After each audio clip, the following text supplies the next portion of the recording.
tusaba tubeere n'abakebezi ku mulyango awo.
Tulyoke tuweebwe ebiwasuubiza mu kisa kyo.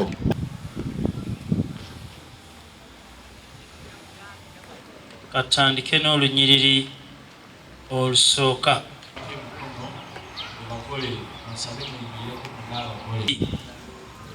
Mwekuumenga abeekomola omubiri era n'okugabana ku bibonoobono bye.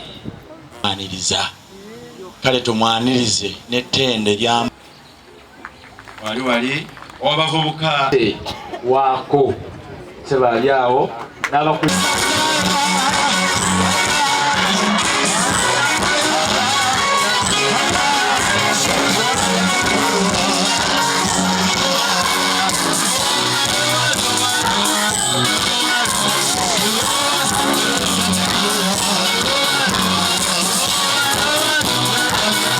ow'okulususu nga yamutawaanya era ennaku zonna zonna Mosi Lugoloobi tumusuubira essaawa yonna.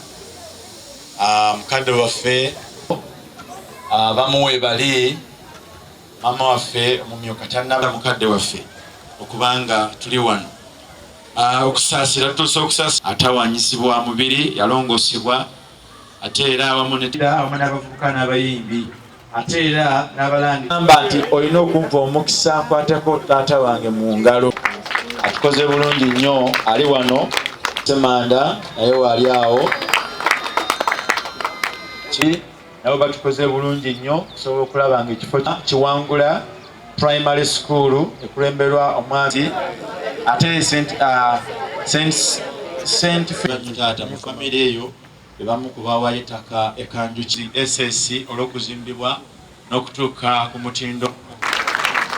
Twebaza nnyo abantu Ssekinnoomu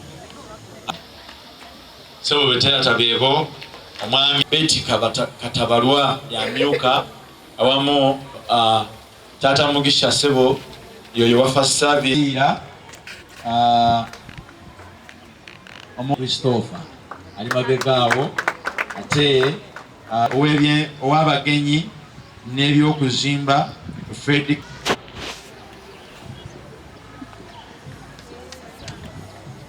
Sempala yalukulira era tulina akakiiko akafa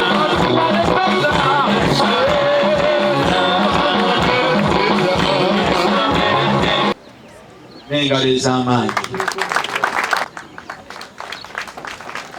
Nsanyuse nnyo okubalabako, twagala okwaniriza mbuuliza taata abalabyeko bulungi nnyo. Omukubiriza waali atuusula mu bagole wano era ali wamu ku bagole ali awo betulimu nga 19 13 tukutendereza nnyo Yesu.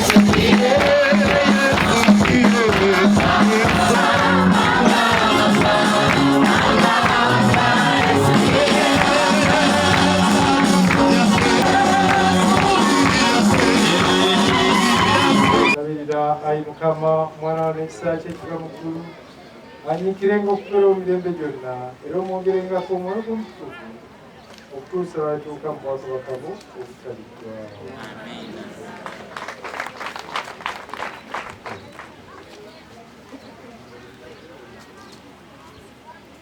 labirira ayi Mukama mwana wa n'ekisa kye kiva mu ggulu anyiikirenga okubeera emirembe gyonna era omwongerengako omwoyo omutukuvu okutuusa lwalituuka mu bwakabaka bwo obutaliggwa.